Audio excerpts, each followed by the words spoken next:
Bueno, entonces, de nuevo, muy buenas tardes a quienes nos acompañan hoy en esta sesión programada por el Instituto de Bioética y por la Maestría en Bioética, que es el programa de posgrado que tenemos aquí en el Instituto de Bioética, que además pertenece a la Facultad de Filosofía de la Pontificia Universidad Javeriana. Hoy, en este ratico que tenemos acá, vamos a conversar un poco sobre el rol o el impacto o la importancia de un famoso estudio, una famosa investigación, o más bien como se dice en inglés, infamous, es decir, un estudio que se volvió famoso pero en un sentido negativo, que es el estudio Tuskegee. Vamos a mirar un poquito sobre lo que implicó ese estudio, de qué consistió y su relación con la bioética, con la ética de la investigación y lo que hoy podemos, digamos, vislumbrar luego de varios años a partir de este estudio y de todo lo que pasó. Para esto entonces estamos esta tarde con el profesor Nelson Castañeda.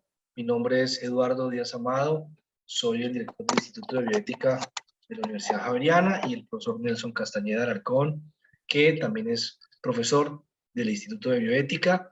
Los dos además pertenecemos a diversos comités de ética e investigación y tenemos una trayectoria en este campo para compartir con ustedes.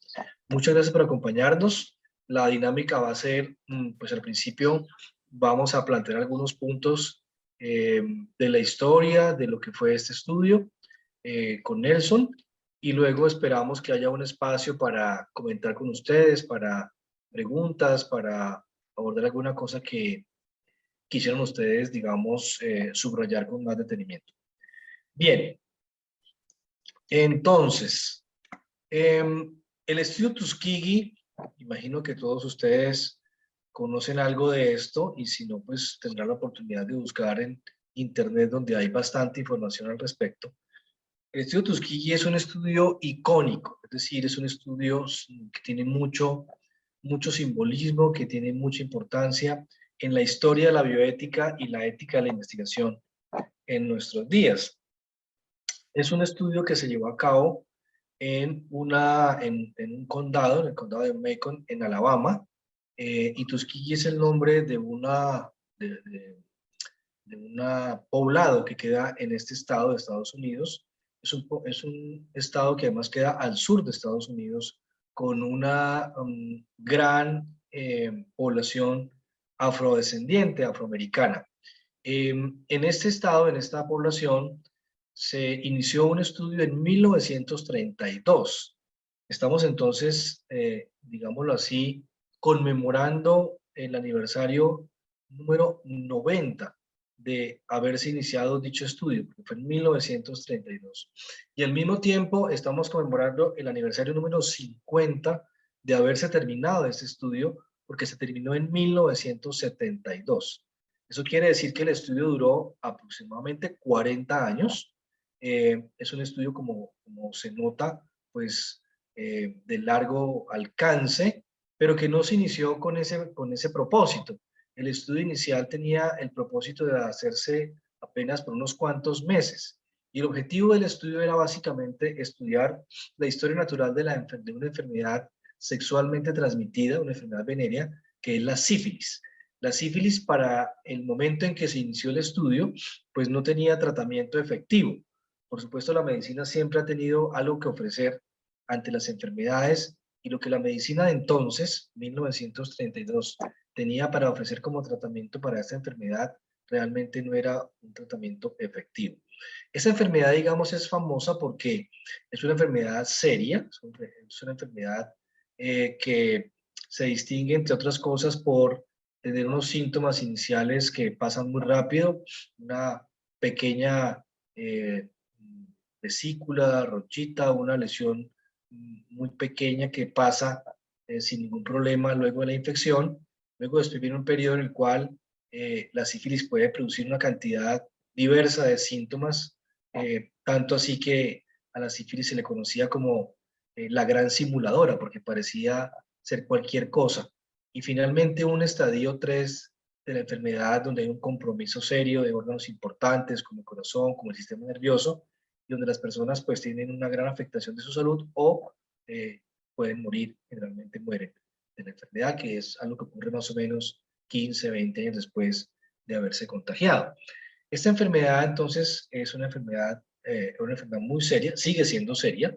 Hoy en día todavía existe la sífilis, a pesar de que hoy en día tenemos tratamiento, y además de que se transmite sexualmente, por contacto sexual, se puede transmitir también de mamá a hijo durante el parto. En este sitio de Estados Unidos donde se proyectó este estudio, además con patrocinio de dinero público de la Secretaría de Salud de Estados Unidos, pues se planteó ahí porque había una alta incidencia de esta enfermedad, en particular, como dije al principio, en la comunidad afrodescendiente, y se vinculó al principio 600 hombres fueron vinculados inicialmente al estudio, de los cuales 300 y pico tenían la enfermedad y 200 algo no la tenían, era el grupo control, pero que finalmente terminaban contagiándose. El tratamiento efectivo para la sífilis es la penicilina. Es una ampolla de penicilina, es un tratamiento muy fácil y 100% efectivo.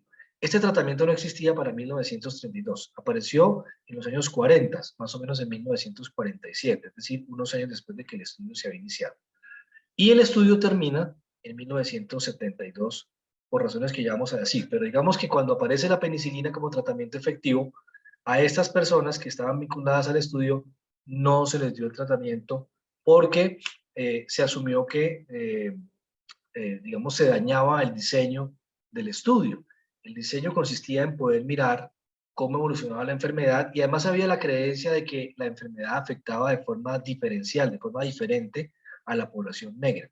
Y el estudio incluía unos test, incluía autopsias, y para que la gente se vinculara al estudio se les ofrecía exámenes gratis, se les ofrecía un tratamiento supuestamente gratis, pero que al principio, como les digo, no existía. Y después de que aparece la penicilina, a la gente se le mantuvo en todo caso alejada del tratamiento por 40 años.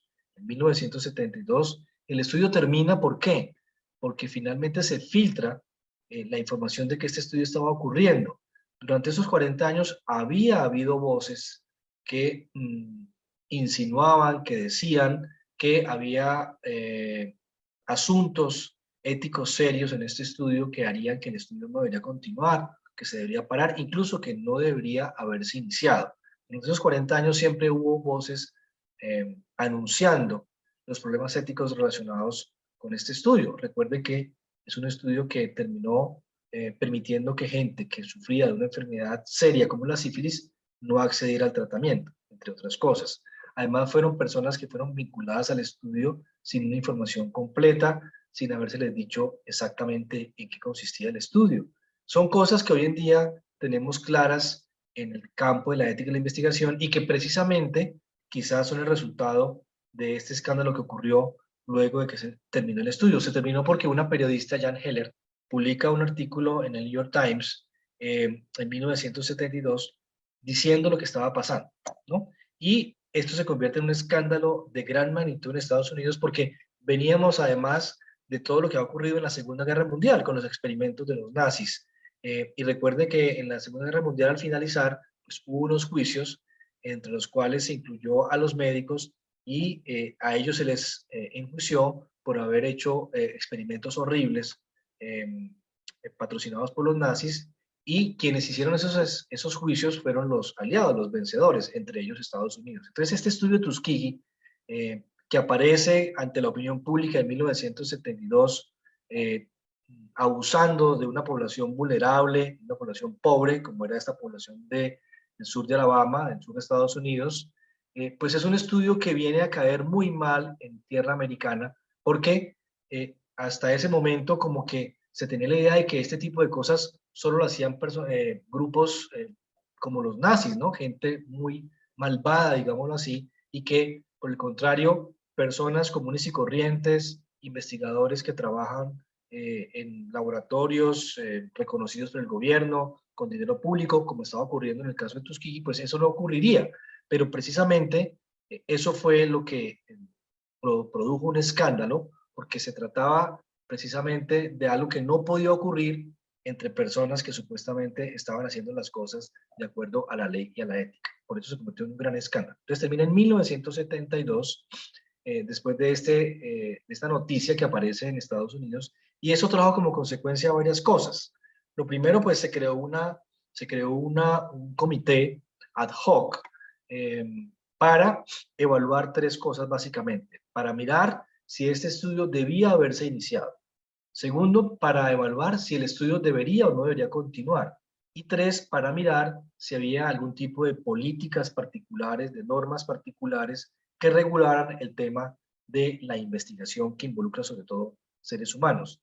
Este comité ad hoc termina pues concluyendo muchas cosas, entre ellas que el estudio no debería haber comenzado como se comenzó, el diseño debió haber sido diferente y sobre todo no debería haber continuado como continuó, en particular porque apareció la cura para esta enfermedad y a los participantes en el estudio no se les dio el tratamiento adecuado, entonces no debería haber continuado. Y tercero, por supuesto, se vio que no había realmente un conjunto de normas que guiaran adecuadamente a los investigadores desde el punto de vista ético para hacer su trabajo, la investigación. Y esto llevó entonces también a que en 1974 el gobierno de Estados Unidos, en Estados Unidos, a través de una ley, que es el Act de 1974, se introdujeran dos cosas, o varias cosas importantes. Uno, se creó una comisión nacional que tenía como objetivo estudiar, pues, la protección de los sujetos humanos que participan de investigaciones biomédicas y el comportamiento. Esta comisión es muy importante porque quizás es la primera Comisión Nacional de Bioética que tenemos en la historia, la que se crea con esta ley en 1974. Y se producen esta comisión produce dos documentos que son muy importantes. Uno que tiene que ver con la actividad y con las recomendaciones respecto a los comités de ética de investigación, o IRBs como se conoce en el ámbito anglosajón, Institutional Review Boards, que son los equivalentes a los comités de ética de investigación que conocemos. Eso es como lo primero, como consecuencia directa del trabajo de esta comisión.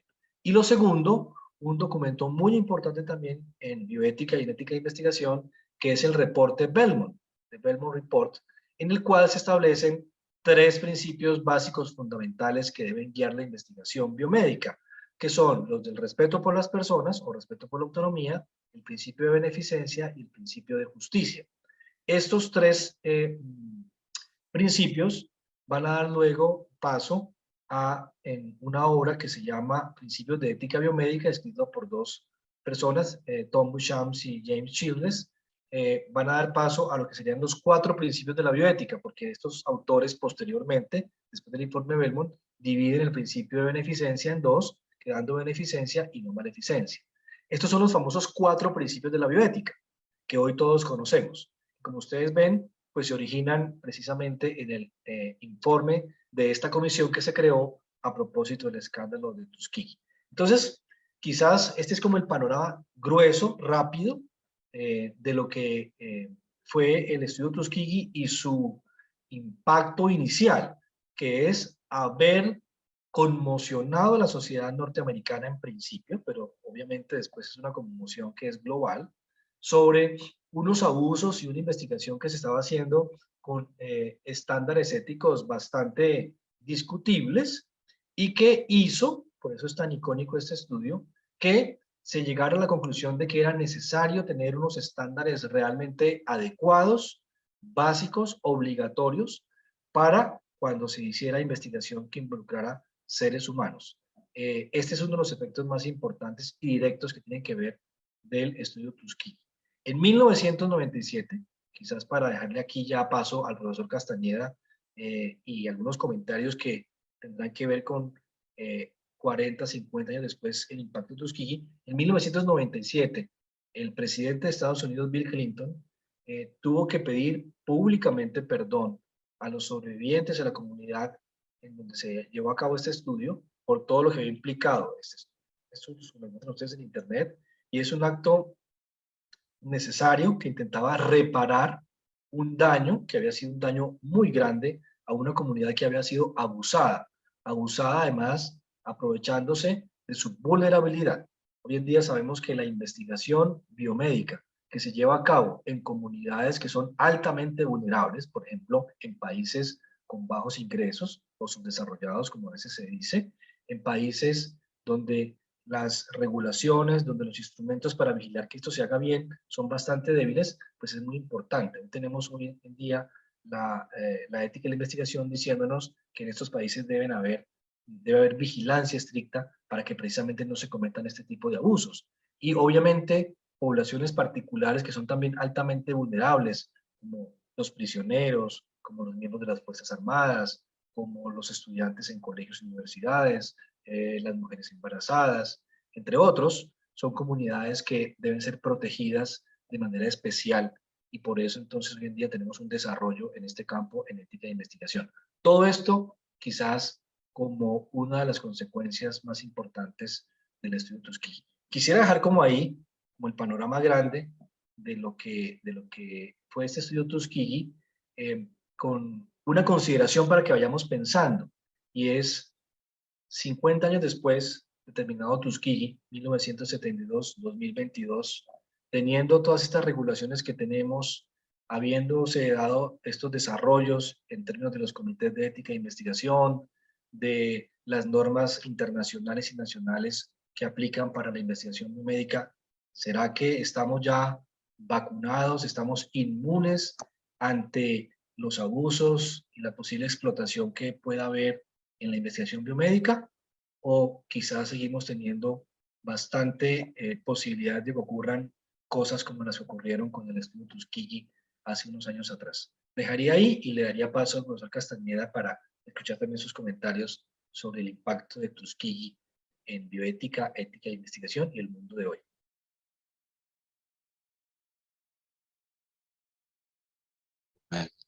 Gracias, doctor Eduardo, por esa visión panorámica sobre este caso de Tuskegee.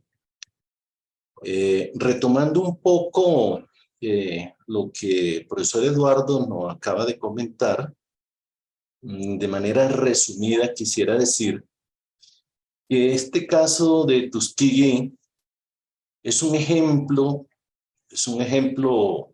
no solo famoso por el abordaje histórico que se le ha dado, sino que es un ejemplo claro de una investigación hecha en sujetos vulnerables a través del engaño, ¿sí? Y un ejemplo claro también de una manifestación de racismo, ¿no? Y un racismo,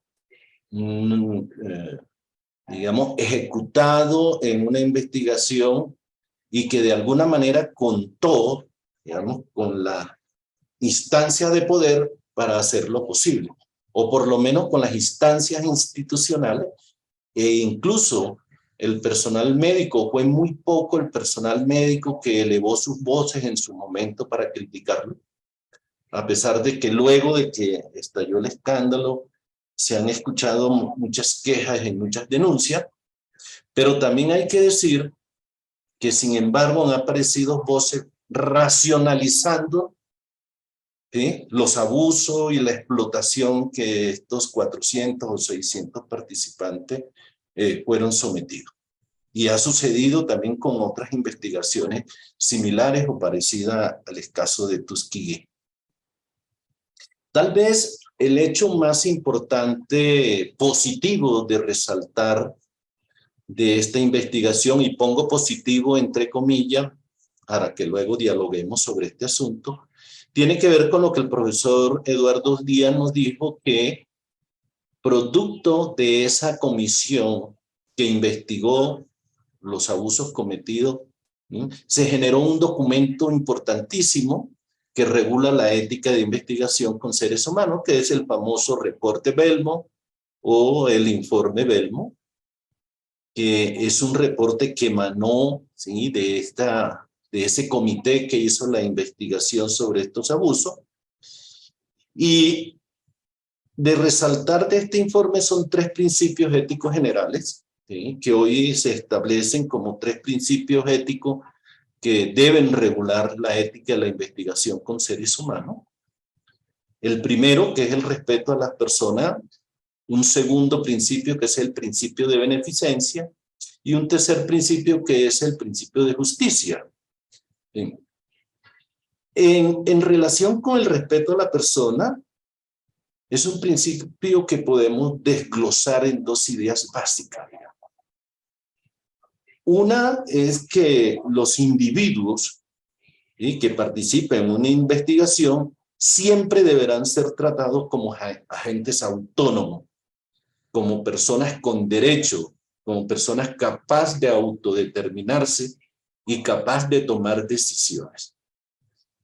La otra idea básica que está detrás del principio de respeto a la persona tiene que ver con que aquellas personas que van a participar en una investigación y sufran, ¿sí?, de una autonomía disminuida por las razones que sean, tienen derecho a una protección especial. Este principio es importante en el contexto de la ética de la investigación porque es una exigencia de los centros de investigación, de los investigadores principales y en general de los grupos que participan de la investigación, de construir instrumentos que hagan posible, ¿sí?, ese fortalecimiento de la autonomía para aquellos sujetos o que son vulnerables o que están en condiciones de vulnerabilidad. Y esto es importante. ¿Por qué es importante? Porque en sí mismo un sujeto de investigación no puede ser excluido de manera absoluta de los proyectos de investigación, porque hay problemas específicos que son propios de las personas vulnerables o en condiciones de vulnerabilidad. Entonces, repito, las personas que sufren de una autonomía disminuida pueden participar, pero es una obligación de los investigadores y del cuerpo de investigación aumentar y construir instrumentos que le permitan mejorar las condiciones para tomar decisiones. Este principio de respeto a la persona tiene un desafío, digamos, en la aplicación práctica, digamos, cuando se hace investigación. ¿En qué sentido? En que se debe asegurar de que los potenciales participantes comprendan los riesgos potenciales y los beneficios potenciales de participar en la investigación. Cuando digo que comprenda, eso equivale a decir también que los centros de investigación y los investigadores, además de construir esos instrumentos que aumentan su toma de decisiones y su autonomía disminuida, ¿sí?, deben hacer posible la competencia, la comprensión y generar la información necesaria para que esa participación se haga de una manera libre. El otro desafío que tiene que ver es con evitar siempre influenciar las decisiones de estos potenciales participantes, utilizando diferentes medios, amenazas veladas, amenazas sutiles, es decir, evitar cualquier sistema de coerción. Por ejemplo, en el contexto de la investigación que se da en las instituciones asistenciales, el médico en la relación con su paciente debe evitar esa relación jerárquica que se puede dar para de alguna manera ejercer influencias indebidas para que este paciente, que es su paciente, participe en una investigación. O en general, en aquellas circunstancias en que se dan relaciones jerárquicas, ¿sí?, se deben evitar esas, digamos, influencias sutiles, ¿sí?, en este proceso de ingresar sujetos que estén inmersos en esas decisiones para que puedan participar. En general se deben evitar cualquier compensación indebida. Sin embargo, este es un aspecto de mucha discusión porque ni en los documentos regulatorios ni en la práctica diaria de la investigación con seres humanos se tienen criterios claros para saber cuándo una compensación es excesiva o cuándo no lo es, pero una de las directrices y las recomendaciones es que cualquier compensación excesiva que pueda influenciar la decisión de participar o no en una investigación deben evitarse. Esto en cuanto al principio de respeto a la persona, primer principio que mencionaba, que es un principio clave en este documento llamado Informe de Belmont, que surgió, ¿sí?, del estudio que esta comisión conformó el gobierno norteamericano a raíz de este famoso caso. El otro principio es el principio de beneficencia, que como decía el profesor Díaz en otros documentos y en la ética en general, se compone de dos variantes, como el principio de beneficencia en sí, como el principio de no maleficencia. El concepto de tratar a una persona de manera ética implica no solo respetar sus decisiones, ¿sí?, y protegerlo de los daños, sino que se debe procurar, ¿sí?, el bienestar de los sujetos que participan en una investigación. Ese es el sentido, digamos, de este principio de beneficencia. El término no significa incurrir en actos de bondad o de caridad, ¿sí?, que van más allá, digamos, de las estrictas obligaciones que le competen a los investigadores y a los científicos.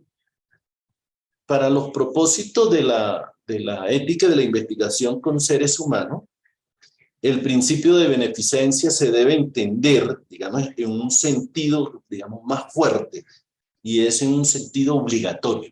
Es decir, toda investigación con seres humanos debe generar una beneficencia, un beneficio para el participante en términos generales. Y cuando aquello no es posible, que ese balance riesgo-beneficio, ¿sí?, produzca más beneficios potenciales que los riesgos que asume el participante. Se han formulado, digamos, reglas como expresiones complementarias para ilustrar, para concretar el principio del principio de beneficencia. Una de esas reglas es no hacer daño. Esa es una forma de ser beneficente, ¿no? Y que está en línea directa con el principio de no maleficencia. La otra forma, digamos, de expresar y de formular, o la otra regla para formular el principio de beneficencia tiene que ver es que siempre se deben diseñar acciones que aumenten, acrecenten al máximo los beneficios y disminuyan todos los riesgos que sean posibles. ¿Eso qué quiere decir? Que en los protocolos de investigación que incluyen seres humanos, en el diseño mismo de la investigación se debe de construir de tal forma, ¿sí?, que se disminuyan los riesgos y se maximicen los beneficios.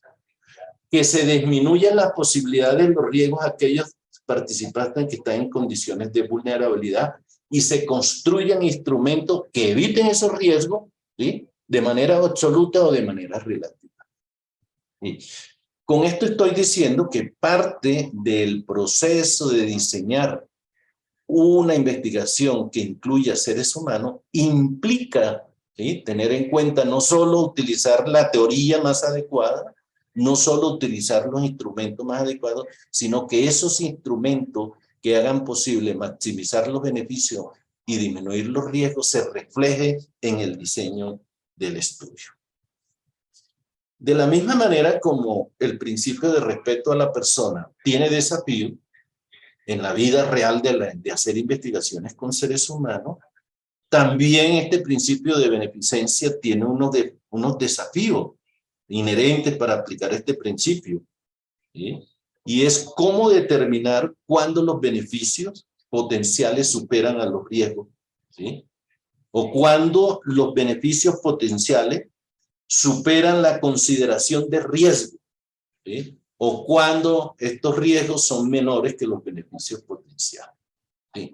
Esto se va logrando con la experiencia de hacer investigación, se va logrando con una actitud reflexiva y crítica del investigador, de tal manera que no ponga por encima de los sujetos participantes, ¿sí?, los fines de la ciencia, sino todo lo contrario, que primero privilegie la protección de sujetos participantes y luego sí los fines de la ciencia.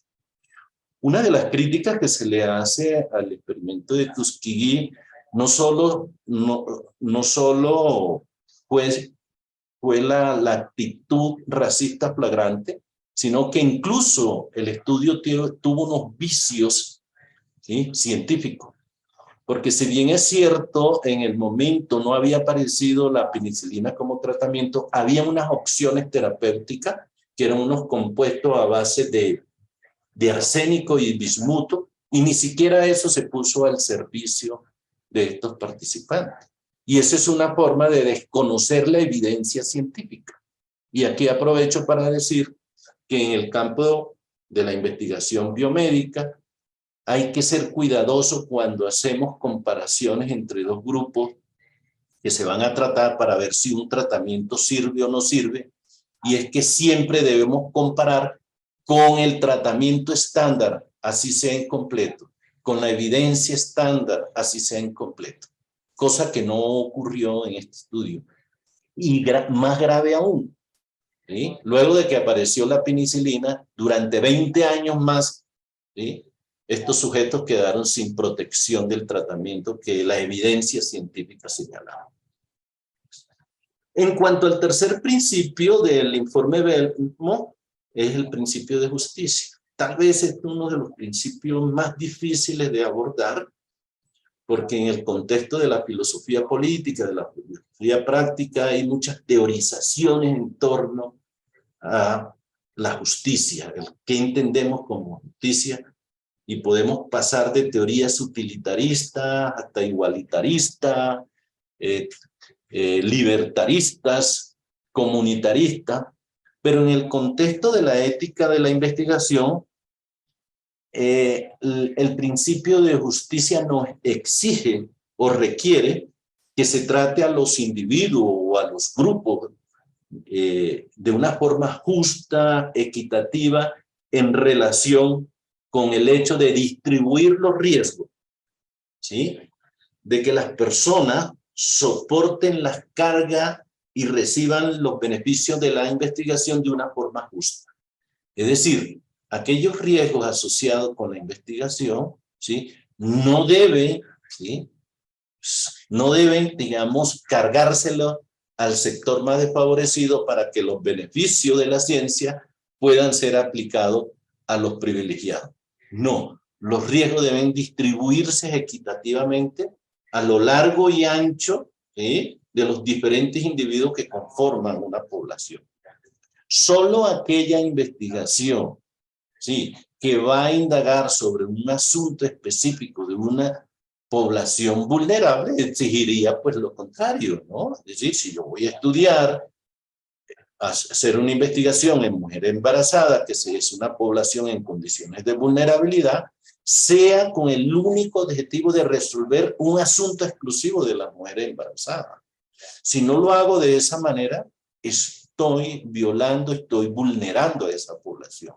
Si yo voy a investigar en niños, un asunto específico de los niños, entonces haré lo propio para ese grupo en condiciones de vulnerabilidad. O si voy a hacer investigaciones en reclusos, ¿sí?, solo haré esa investigación de manera absoluta en reclusos para resolver un asunto de los reclusos. No puedo seleccionar a los reclusos para investigar un problema cuando lo puedo investigar en personas, ¿sí?, que están en completa libertad. Eso espero que quede claro. Por el otro lado, digamos, el principio de justicia se puede revelar también en decisiones que tienen que ver sobre los criterios de inclusión y exclusión. Y cuando yo incluyo o excluyo a ciertos individuos de una población, lo debo hacer solo, ¿sí?, bajo criterios, ¿sí?, científicos, sin ninguna otra. Es decir, que solo por consideraciones científicas hago esa diferenciación en la participación de la investigación, ¿sí? Y además, este principio de justicia requiere que los investigadores se cuestionen, digamos, siempre se cuestionen si se considera, ¿sí?, incluir a los grupos o a un individuo por su disponibilidad a participar o por su posición comprometida o por su vulnerabilidad, y no por razones directamente, digamos, relacionadas con el problema que se está estudiando. Esa es otra forma de ser justo con la población. Tanto el principio de respeto a la persona como el de beneficencia y de justicia generan muchos desafíos. En el caso del principio de justicia, el desafío inherente para aplicarlo tiene que ver con cómo decidimos qué criterios se deben seguir para asegurar que los daños y los beneficios de la investigación se distribuyen en forma equitativa. ¿Sí? Miren, en el principio de beneficencia el desafío era cómo saber si algo era beneficioso o muy riesgoso y si el balance era positivo. Aquí es cómo hacemos para distribuir esos beneficios de manera equitativa entre los individuos y en particular en los individuos que asumieron los riesgos. Porque en ciencia hay unos beneficios que se generan luego y van a beneficiar a mucha población. Pero los participantes en una investigación con seres humanos son los que asumieron un riesgo directo, ostensible, que no era desconocido porque había una incertidumbre científica. Entonces, esas reflexiones en torno a cómo distribuir esos riesgos y esos beneficios apuntan al respeto del principio de justicia. Y un poco para hacer una apreciación de manera resumida, entender que la ética de la investigación trata sobre ese equilibrio, ¿sí? Entre el reconocimiento de los posibles beneficios y la necesidad de proteger a los participantes de los riesgos relacionados con la investigación. En otras palabras, significa, cuando hago investigación con seres humanos, es establecer un equilibrio entre riesgos y beneficios, ¿sí? En el contexto de una investigación que respeta una validez científica, ¿sí? Un estado del arte del conocimiento, ¿sí? Porque hay que tener claro que cuando no respetamos eso que se considera cierto en cualquier disciplina de la ciencia, es una manera no ética de realizar investigación. Entonces, la validez científica de una investigación es parte importante de las consideraciones éticas que tenemos que hacer. Yo pienso dejar acá y darle las palabras a los participantes. No sé si usted tiene otra consideración, profesor Díaz. No, pues gracias, Nelson. Creo que has puesto en actualidad muchos de los asuntos que son fundamentales en ética de la investigación y que, por supuesto, tienen como un origen, no completamente, pero uno muy importante en todo lo que pasó con este estudio Tuskegee. De alguna forma, el asunto es que si en la época en que se propuso este estudio y se llevó a cabo, si hubiese tenido la oportunidad de que el estudio fuera visto por un comité de ética de investigación, si se hubiera tenido la oportunidad de que hubiese unos principios éticos como los tenemos hoy para orientar la investigación biomédica, lo que se dice es que ese estudio Tuskegee o no se hubiera iniciado o se hubiera terminado muy rápido, precisamente porque con los ojos que tenemos hoy, a través de lo que se hace en los comités de ética e investigación y de lo que implican estos principios que tú has explicado muy bien, pues ese estudio hubiera sido bastante problemático. Entonces ese es un punto que quería señalar como en retrospectiva, porque estamos tratando de ver el impacto de Tuskegee en ética e investigación. Lo segundo, y quizás como agregando simplemente algunos elementos adicionales, y que quizás quedan para la reflexión y para lo que implicaría hoy estos asuntos, tienen que ver con, primero, el papel de los, en inglés se dice whistleblowers, ¿no? Como los soplones, comillas. Porque el estudio Tuskegee terminó dado que uno de los que estaban involucrados en el estudio, Peter Buxton, termina filtrando parte de lo que estaba ocurriendo con este estudio a la prensa, y nos preguntamos hoy la importancia de estas personas que se dan cuenta de lo que está pasando adentro. Muchas veces este tipo de problemas éticos no se visualizan porque las personas en la sociedad no tienen conocimiento de esto. Y en ética e investigación en bioética hay muchos otros ejemplos del papel de estas personas que desde adentro están denunciando lo que puede estar pasando. En este caso, en Tuskegee, hay una persona que filtra la información, aunque, digamos, se puede ver como negativo, ¿no? Como el soplón, el sapo, ¿no? Pero al mismo tiempo quizás estamos hablando de la necesidad de que quienes están adentro puedan ser las personas que denuncien las cosas malas que están sucediendo. Lo segundo, creo que vale la pena también pensar hoy, ¿qué vale más? Esta pregunta es un poco obvia la respuesta quizás, pero lo planteo de todos modos.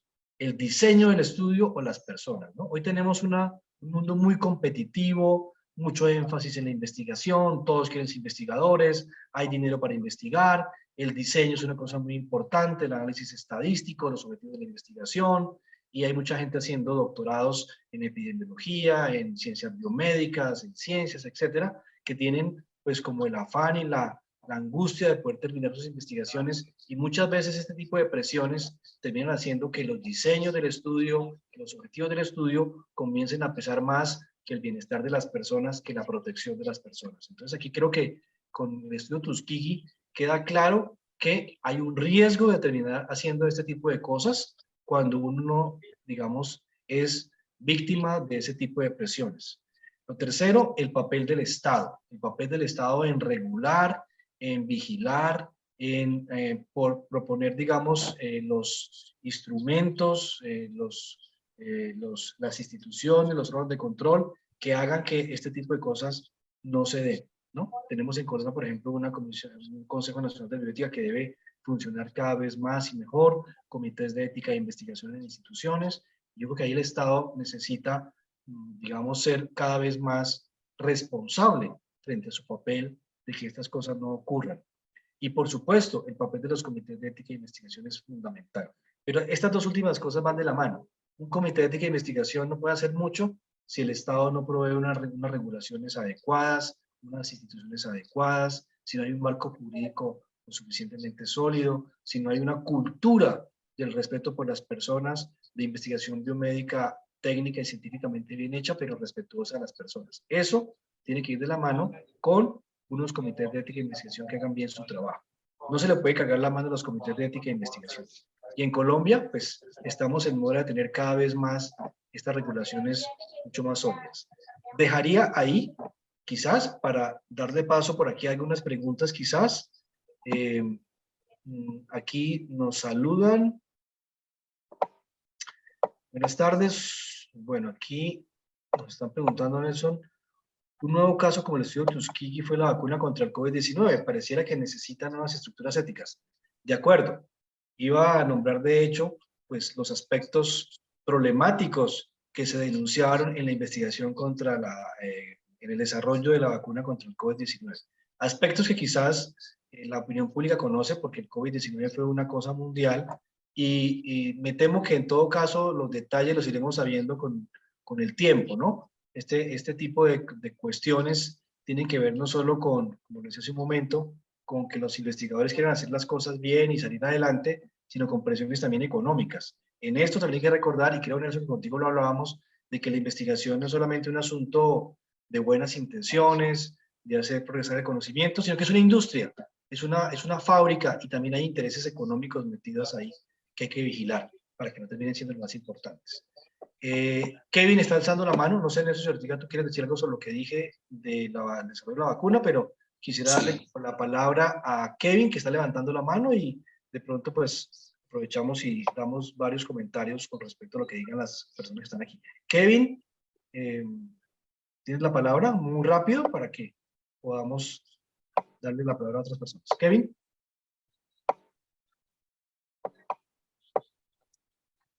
Kevin.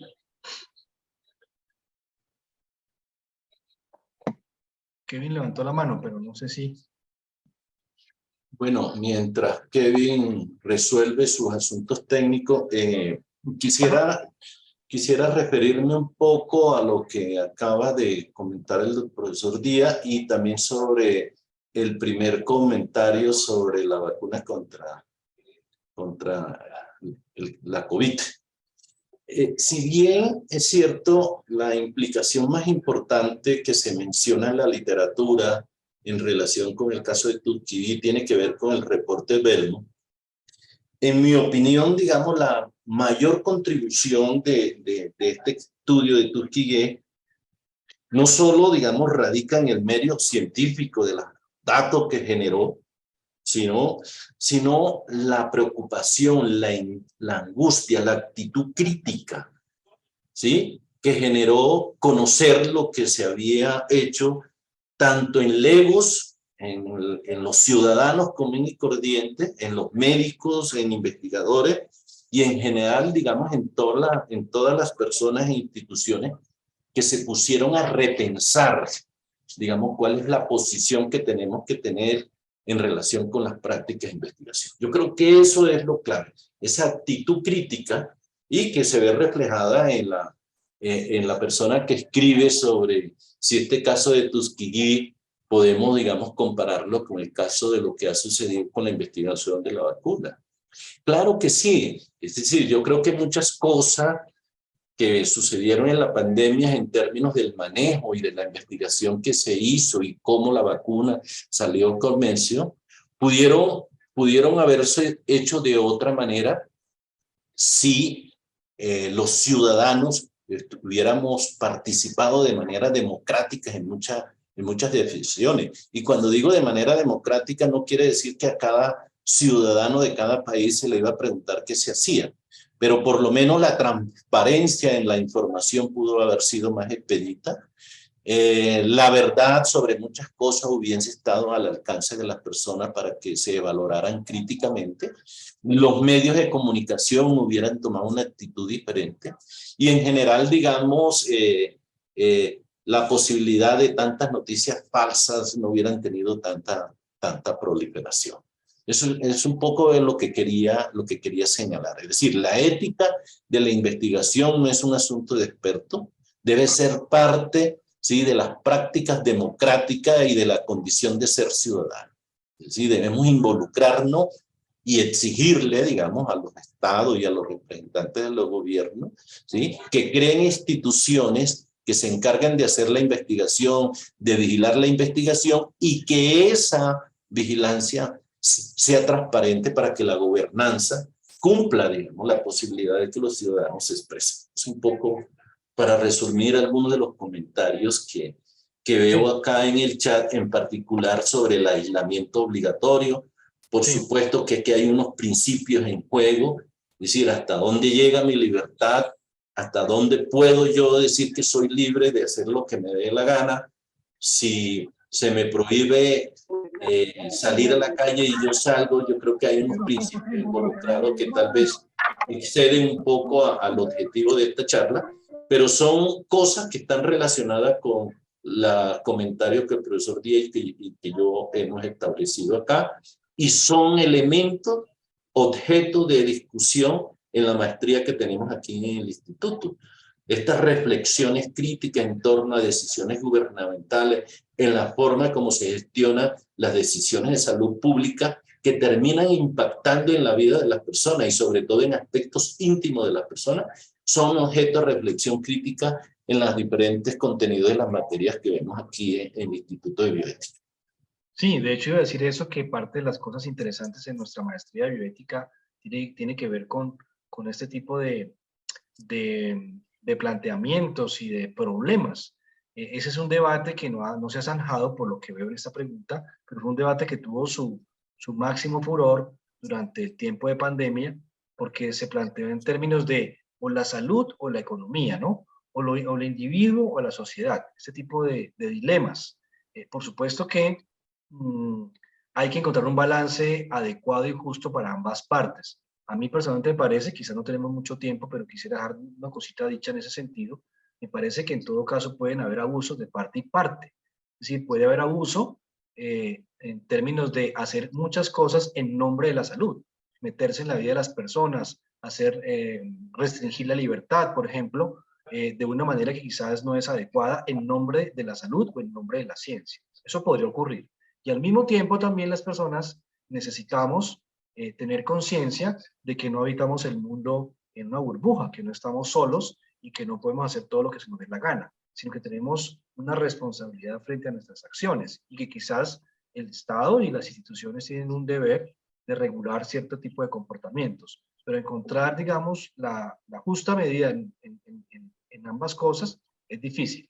Estaba levantando Nelson la mano, rapidito para darle la palabra a Marcela que me está preguntando. No, era eso, que preguntémosle a Marcela y a Kevin a ver si pueden hablar. Era eso. Marcela.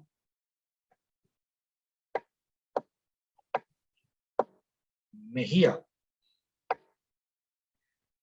Sí, es que me llamo Natalia Marcela, buenas tardes. Es que tienes Marcela ahí, pero Natalia, estás con un segundo. Hola, profes, buenas tardes, ¿cómo están? Un placer saludarlos para agradecerles también esta gran clase y recorderis que hoy nos están dejando, porque pues verdaderamente es un recorderis, es tocar los principios, tocar absolutamente todo. Y dos, comentar una experiencia pues laboral que tiene que ver con el evento del COVID-19. Fui pues privilegiada en la contratación de una Secretaría de Salud de una ciudad intermedia y participé todo este año en las campañas de vacunación contra el COVID-19, pues como en la lideración y bueno, varias cosas. Entonces compartirles que termina mi experiencia fue pues fuerte en el sentido bioético porque todos los días me terminaba haciendo muchas preguntas respecto a la autonomía de cada persona por elegir la vacuna que le conviene o no le conviene, de la información que tenemos los colombianos exactamente sobre cada laboratorio, cada efecto secundario y cada... Pero pues como al día eran miles de personas, ¿ya? Me pasaba mucho que me preguntaban a mí, señorita, usted, ¿cuál me recomienda? Pero dígame usted. Y yo realmente a veces tomaba partido, a veces no. Investigaba mucho sobre cada laboratorio y decía, mire, lo último que dijeron estos fue esto, pero pasaba que internamente desde la Secretaría nos decían, venga, ya desde mañana tal lote, tal laboratorio, no más, ¿ya? Okay. Desde acá hasta acá, esto ya no más, ya no nos daban tanta explicación tal vez a los que estábamos allá en la operación, pero sí, pues daba para muchas preguntas internamente qué pasó, ¿verdad que los protocolos no están siendo, o estamos hasta ahora en plena primera etapa de investigación porque es que ha pasado muy poquito tiempo para sacar conclusiones grandes, ¿no? Bueno, y pues quería saludarlos y compartirles eso. Muchísimas gracias. Gracias, Marcela. Tal vez eso que toca Marcela hace parte, digamos, de la transparencia de la información en el manejo de esta toma de decisiones. Yo creo que eso es importante. Gracias por compartirnos esa experiencia. De acuerdo. Leonardo. Hello, buenas tardes, ¿me escuchan? Sí. Hola, profe, un cordial saludo, no sé si te acuerdas de mí. ¿Qué más, Leonardo? Bien, sí, Adelante. señor. Primero, pues muchas gracias por el espacio. Segundo, como siempre, un placer escucharlos, sobre todo a ti, profe, que siempre me has dado como esos ánimos y eso, como esos conceptos para pensar en nuevas ideas, ¿no?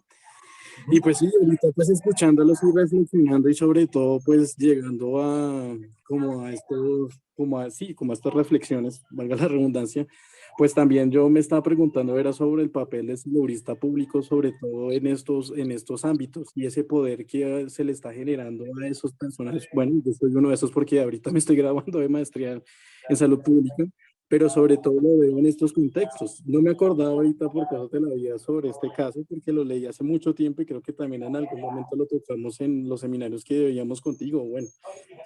Pero me parece increíble que no hayamos podido entender y haber podido transformar eso, porque ahorita llegando a esas funciones y mirando a eso y sobre todo en el puntual de la vacuna del COVID, uno se da cuenta que realmente no hemos aprendido nada.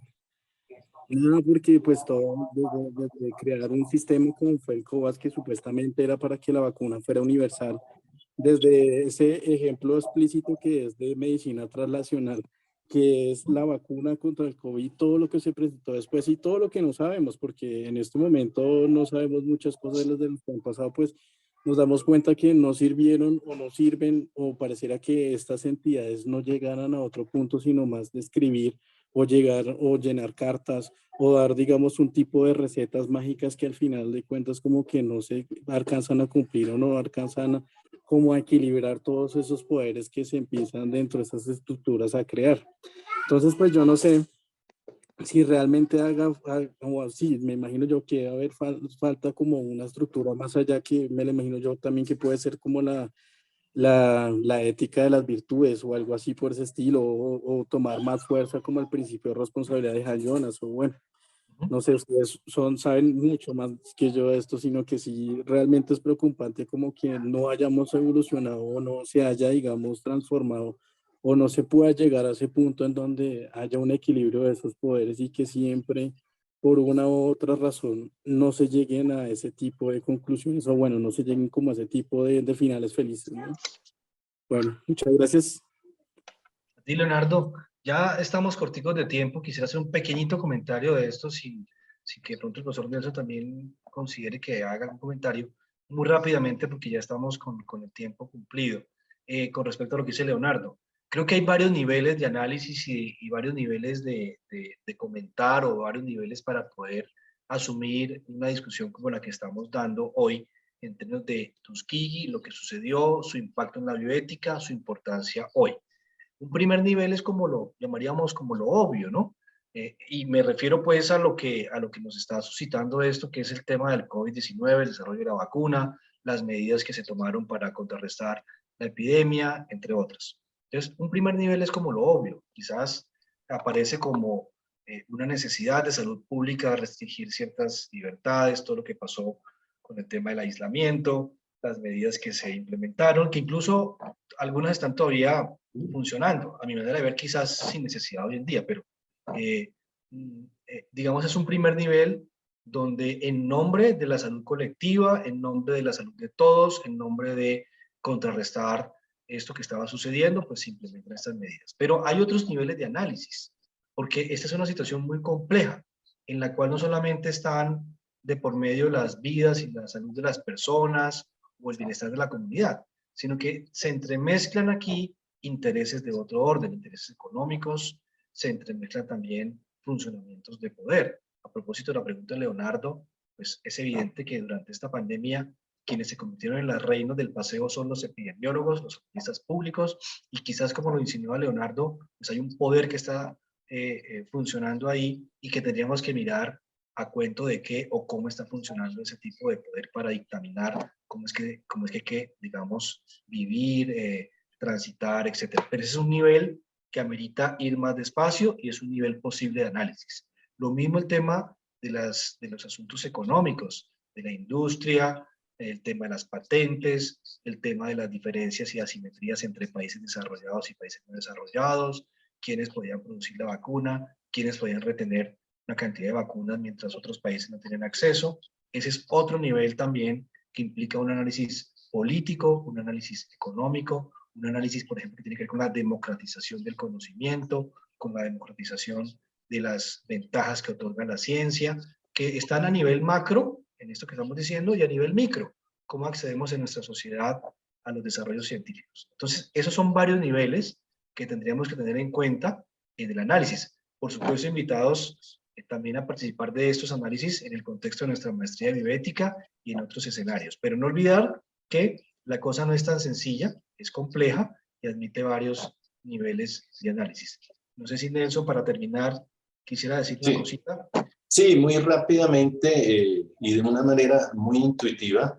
En estos problemas, digamos, de salud pública, indudablemente siempre va a haber un conflicto entre la autonomía individual y el bienestar colectivo. Pero lo que se tiene que tener claro es que en ese conflicto, la resolución de ese conflicto debe tomar en consideración los determinantes sociales de la enfermedad, las condiciones concretas de la sociedad, el concepto de equidad y de justicia que hay que tener en cuenta, las posibilidades de acceso o no a los servicios de atención y las condiciones previas para darle una respuesta no solo técnica al asunto, sino que respete los principios éticos generales. ¿sí? Es un poco para decir, tal vez la ética de la virtud sirva, tal vez la ética de la responsabilidad sirva, tal vez la ética principalista sirva, pero realmente eso no es lo importante. Lo importante es entender ese conflicto y que la solución del conflicto necesita de un análisis de unas variables más amplias. No se puede resolver así solo. Las condiciones políticas de la sociedad. De acuerdo con Nelson, y creo que ese es uno de los puntos, con eso terminaríamos, fundamentales de la bioética.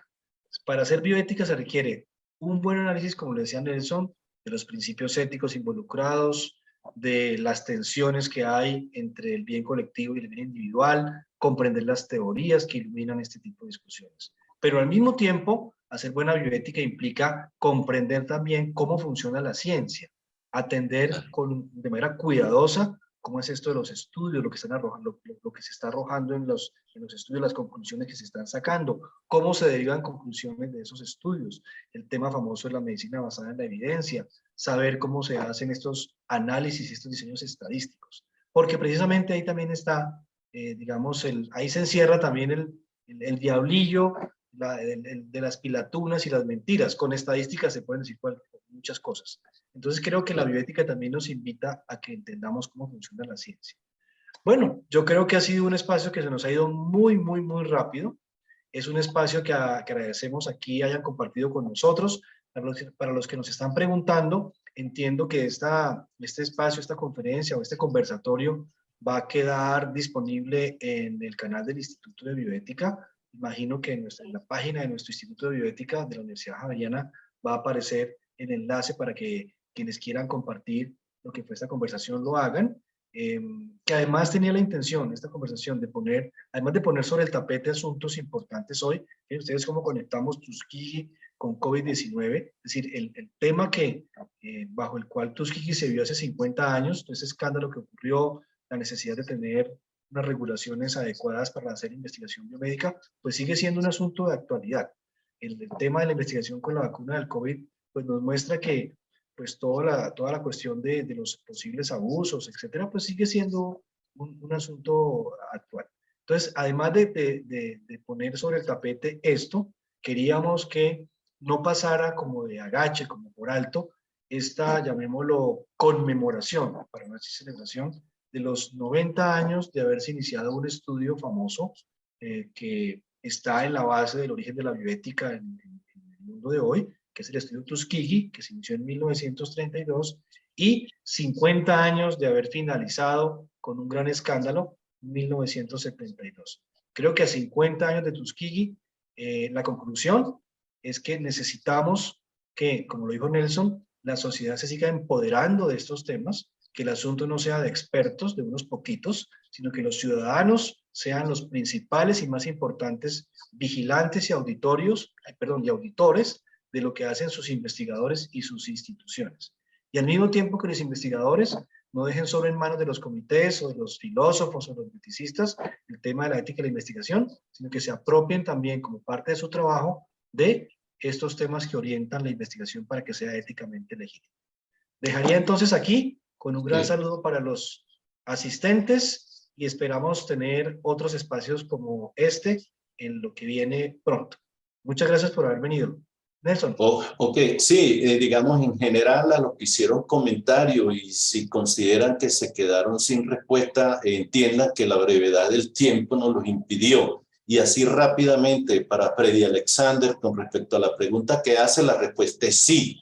Y en relación con la persona que preguntó sobre cómo aplicar estos principios en caso de personas con muerte cerebral, realmente lo invitamos a que se acerque al instituto y nos tomamos un tinto y hablamos un poquito más profundo sobre esto. Quizás sea tema para otro tema para otro momento de estos. Ok, sí, ok. Y en general le presentamos excusa a aquellos que hicieron comentarios y no tuvimos la oportunidad pues, de referirnos a ellos puntualmente. Tratamos de ser lo más general posible. Y como le digo, esta es su casa y bienvenido acá y podemos charlar sobre muchas cosas. Gracias a todos, buenas tardes o buenas noches más bien, ya. Sí. Muchas gracias entonces, que tengan feliz resto de día y nos estaremos viendo. Chao, chao.